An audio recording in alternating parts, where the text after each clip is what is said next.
Halo, perkenalkan nama saya Regia Gloria Kembaran dengan NIM 3213331025. Di sini kami akan menjelaskan tentang materi kami, yaitu hakikat geografi. Yang pertama, pengertian geografi. Teman-teman pada tahu nggak apa pengertian geografi? Ya, geografi berasal dari bahasa Yunani. Geo artinya bumi dan graphein menulis atau menjelaskan.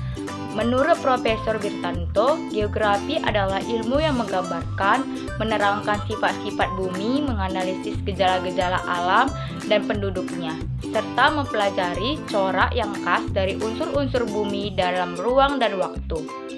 Sedangkan hasil seminar Lokakarya IKIP yang diadakan di Semarang tahun 1988 merumuskan geografi sebagai ilmu yang mempelajari tentang persamaan dan perbedaan fenomena geosfer dengan sudut pandang kelingkungan dan kewilayaan dalam konteks keruangan. Setelah saya menjelaskan tentang pengertian geografi, kemudian saya akan menjelaskan tentang ruang lingkup geografi. Ada beberapa ruang lingkup geografi. Yang pertama, geografi fisik, merupakan kajian terhadap dinamika planet bumi serta tema-tema dalam ilmu alam, contohnya iklim, batuan, tanah, sungai, dan lain sebagainya. Yang kedua, geografi manusia, merupakan kajian terhadap kehidupan manusia, pengaruh manusia terhadap lingkungan, serta aspek-aspek sosial, politik, ekonomi, dan budaya di dunia.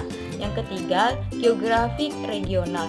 Geografi regional adalah bagian dari ilmu geografi yang mempelajari topik khusus yang mencakup satu wilayah tertentu, baik dari segi fisik maupun sosial. Contohnya, persebaran curah hujan di Indonesia dan pola persebaran masyarakat etnis Tionghoa di Asia Tenggara. Kemudian kita mempelajari tentang konsep dasar geografi. Yang pertama, konsep jarak. Merujuk pada suatu ukuran antara dua tempat di permukaan bumi, konsep jarak juga dibagi menjadi jarak absolut dan jarak relatif. Yang pertama, jarak absolut adalah jarak geometrik yang dinyatakan dalam meter atau kilometer.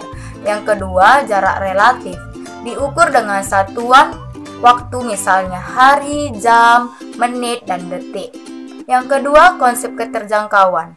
Konsep ini merujuk pada mudah atau tidaknya suatu lokasi diakses dari lokasi lainnya. Aspek yang umumnya diteliti adalah sarana transportasi, kondisi topografi, dan bentang alam. Yang ketiga, konsep pola. Berkaitan dengan susunan dan persebaran fenomena baik alami maupun sosial di permukaan bumi. Yang keempat, konsep morfologi. Berkaitan tentang bentuk permukaan bumi yang beraneka ragam akibat tenaga geologi. Contohnya adalah Surabaya terletak di daerah daratan rendah, sedangkan Malang berada di daratan tinggi. Yang kelima, konsep aglomerasi. Berkaitan dengan pemusatan aktivitas pada wilayah tertentu, misalnya pengelompokan kawasan industri yang dipisahkan dari daerah permukiman. Yang keenam, konsep nilai kegunaan. Nilai kegunaan berfungsi untuk menganalisis manfaat atau potensi yang diberikan oleh suatu wilayah di muka bumi pada makhluk hidup. Yang ketujuh, konsep interaksi dan interdependensi. Menjelaskan tentang interaksi antara wilayah di mana terjadi hubungan saling ketergantungan. Yang ke-8, konsep diferensiasi area. Menunjukkan perbedaan karakteristik antara wilayah seperti bentang alam, kependudukan, pembangunan, dan perekonomian. Contohnya, mata pencarian penduduk daerah pantai kebanyakan adalah nelayan. Kesembilan, konsep keterkaitan keruangan. Menjelaskan bahwa suatu yang terjadi di wilayah tertentu bisa saja disebabkan oleh terjadinya alih fungsi lahan di daerah hulu, misalnya Bogor. Yang ke-10, konsep lokasi. Konsep ini merujuk pada letak atau posisi suatu objek di permukaan bumi. Konsep lokasi dibagi menjadi lokasi absolut dan lokasi relatif. Yang pertama, lokasi absolut merupakan letak suatu daerah dilihat dari posisi lintang dan bujur tempat tersebut. Dengan demikian, lokasi tersebut bersifat absolut dan tidak berubah. Yang kedua, sedangkan lokasi relatif merupakan letak suatu tempat dilihat dari daerah lain yang berada di sekitarnya. Kemudian kita membahas tentang prinsip-prinsip geografi. Yang pertama, prinsip sebaran atau penyebaran adalah sebaran fenomena, gejala, fakta, peristiwa di permukaan bumi. Yang kedua, prinsip interrelasi dapat dirumuskan adanya hubungan antara fenomena yang satu dengan fenomena yang lain pada suatu ruang. Yang ketiga, prinsip deskripsi adalah prinsip yang penjelasannya lebih lanjut tentang fenomena tersebut secara detail disertai dengan gambar, tabel, diagram, peta, dan sebagainya. Yang keempat, prinsip korologi. Fenomena dilihat dari sebaran dan interrelasi berada pada ruang tertentu.